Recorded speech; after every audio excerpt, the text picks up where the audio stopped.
Shalom teman-teman, kita akan mendengarkan firman Tuhan. Tapi sebelum itu mari kita berdoa. Kita berdoa.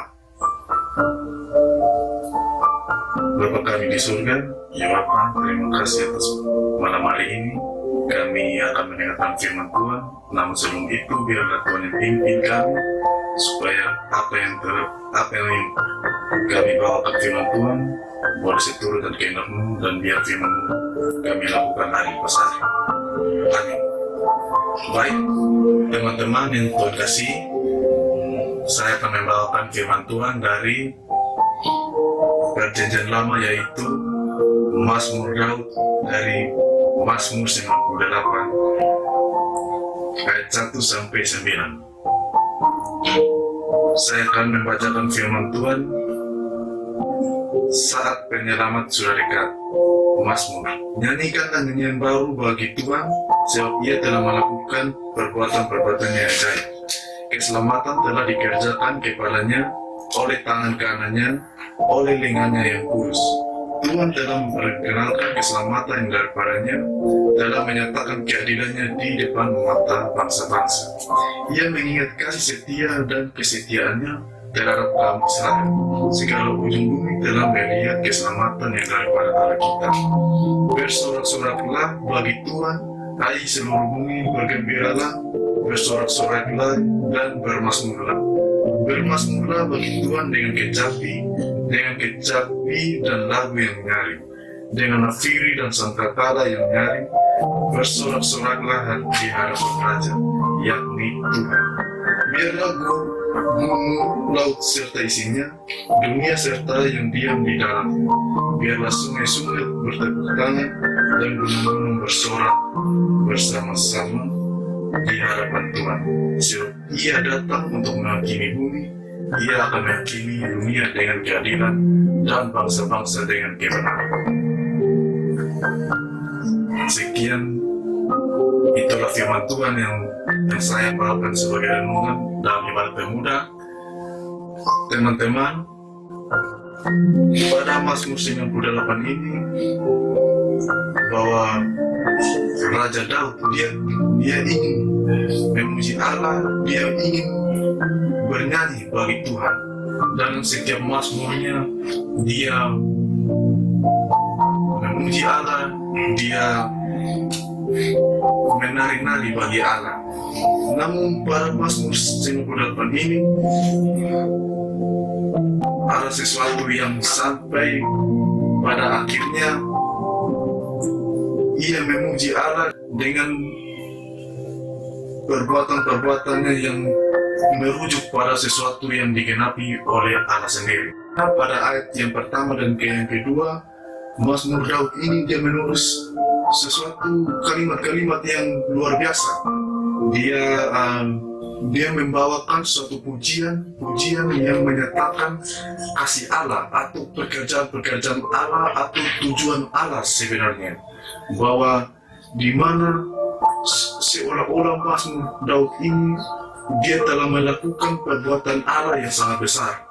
Kalau kita melihat di Perjanjian Lama, memang Daud ini dia sangat bersyukur atau dia sangat merasakan kasih Allah, bahwa dia sendiri telah diselamatkan oleh Allah, dia sendiri telah dipilih oleh Allah menjadi raja, dia sendiri telah diselamatkan. Dia merasakan bahwa itu semua karena perbuatan Allah sendiri. Namun pada Mazmur 98 ini juga dia tanpa disadari bahwa dia menulis ini adalah suatu nubuatan di mana bahwa Perjanjian Lama sendiri itu ada sesuatu janji Allah, yaitu di mana bangsa Israel telah menantikan keselamatan itu. Keselamatan itu telah dinanti-nantikan oleh orang-orang Israel pada Perjanjian Lama. Nah, di sini pada Mazmur 98 bahwa dia menuliskan, dia bermazmur bagi Allah, namun dia sendiri tanpa disadari bahwa ia menuliskan bahwa ia telah melihat keselamatan daripada Allah, yaitu keselamatan yang telah kita baca di ayat yang kedua bagian B, bahwa telah menyatakan keadilannya di depan mata bangsa-bangsa. Pada ayat yang kedua bagian B ini berarti bahwa semua bangsa akan melihat keselamatan itu. Nah, sebagai orang Kristen, sebagai orang yang percaya Kristus, kita tahu bahwa kita sendiri telah melihat keselamatan itu. Keselamatan itu yang kita tahu dan kita percaya telah digenapi oleh Kristus Yesus. Keselamatan itu yang pada akhirnya Tuhan telah menunjukkan di kayu salib atau pengorbanan Kristus. Keselamatan itu yang telah dijanjikan oleh Allah pada bangsa Israel di Perjanjian Lama. Pada saat itu juga mereka telah menantikan keselamatan itu, dan keselamatan itu telah dinyatakan oleh Yesus Kristus. Namun sayangnya saudara-saudara, teman-teman, bahwa keselamatan itu bangsa Israel ada yang menerimanya, ada yang menolaknya. Mengapa bangsa Israel ada yang menolak Dia yang telah dijanjikan itu? Teman-teman, kita tahu bahwa Allah sendiri adalah Allah yang ajaib. Dia sendiri perbuatannya melampaui akal pikiran kita. Dia datang sebagai manusia yang hina, sehingga penolakan itu telah terjadi oleh bangsa Israel. Sayangnya bangsa Israel berpikir bahwa seorang penyelamat itu datang sebagai raja, datang sebagai sesuatu yang istimewa. Namun dalam diri Yesus dia datang dengan begitu sederhananya, begitu miskinnya. Kita tahu bahwa Yesus ini adalah seorang yang sangat sederhana. Dari itulah penolakan akan dia oleh orang Israel, atau orang-orang Israel sendiri yang telah menantikan keselamatan itu. Teman-teman yang Tuhan Yesus kasih, mereka tidak tahu bahwa keselamatan itu yang dikerjakan oleh Yesus, yaitu keselamatan rohani, bukan keselamatan jasmani. Keselamatan yang telah menyelamatkan kita, jiwa kita dari dosa. Teman-teman yang Tuhan kasih, benar bahwa orang Israel sendiri menolak Dia. Penolakan itu membawa dia dalam hukuman, yaitu hukuman mati. Namun kita kembali lagi pada pemazmur ini, bahwa di ayat selanjutnya Dia akan datang dan menghakimi bumi. Dia akan datang untuk menghakimi bumi. Kita tahu bahwa Tuhan sendiri adalah hakim. Dia adalah hakim yang adil. Dia akan datang menghakimi bangsa-bangsa dengan kebenaran. Kita sebagai orang Kristen, kita tahu bahwa kita menantikan kedatangan Yesus yang kedua kali. Ya, memang Yesus akan datang kedua kali. Begitu banyak yang tertulis dalam Perjanjian Baru bahwa Dia akan datang. Untuk apa Dia datang? Dia datang untuk menghakimi. Di sini dikatakan bahwa di hadapan Tuhan sebab Dia datang untuk menghakimi bumi. Apakah Yesus itu dia katakan bahwa Dia akan menghakimi? Memang Dia akan menghakimi karena Dia adalah Tuhan sendiri. Dia adalah Tuhan yang datang sebagai manusia supaya akan kemanusiaannya yang mati untuk menebus dosa manusia agar kita diselamatkan. Keselamatan ini telah terjadi dan telah dilihat oleh mata orang Yahudi atau bangsa lain, yaitu orang Romawi. Nah,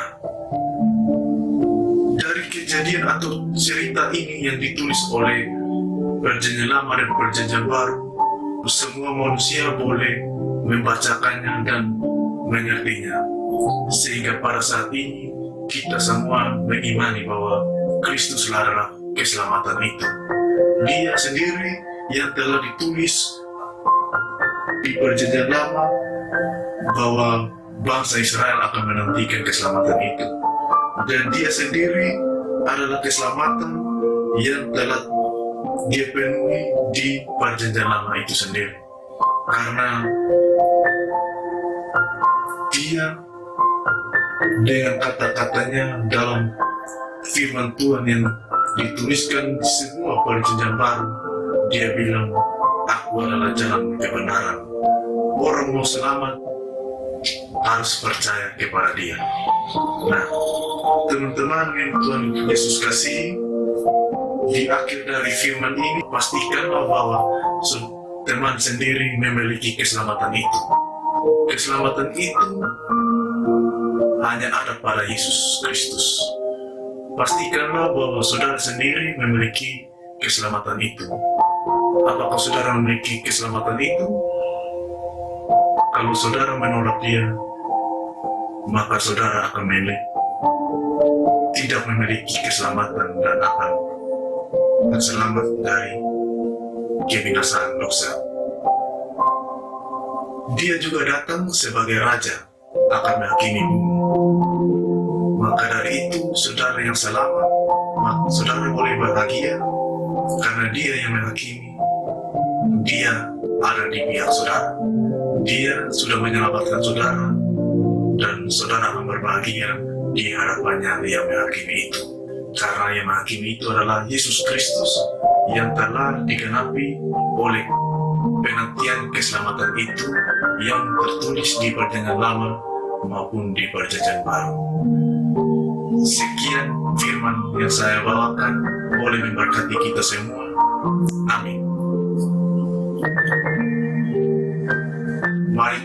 Baik, saya akan menutup firman Tuhan ini dengan berdoa. Mari kita berdoa. Bapa kami di surga, segala puji dan syukur bagi-Mu Tuhan. Kami boleh beribadah, kami boleh mendengarkan firman-Mu. Ya Tuhan, hamba juga punya kelemahan untuk memberitakan, namun biarlah firman ini boleh mengerti setiap kebenaran yang telah disampaikan, supaya setiap orang yang mau mendengarkannya boleh diberkati, boleh diselamatkan oleh firman dan kebenaran-Mu. Hanya iman dan keselamatan hanya pada-Mu Tuhan. Inilah doa kami ya Tuhan, di dalam nama Tuhan Yesus kami berdoa. Amin. Salam teman-teman.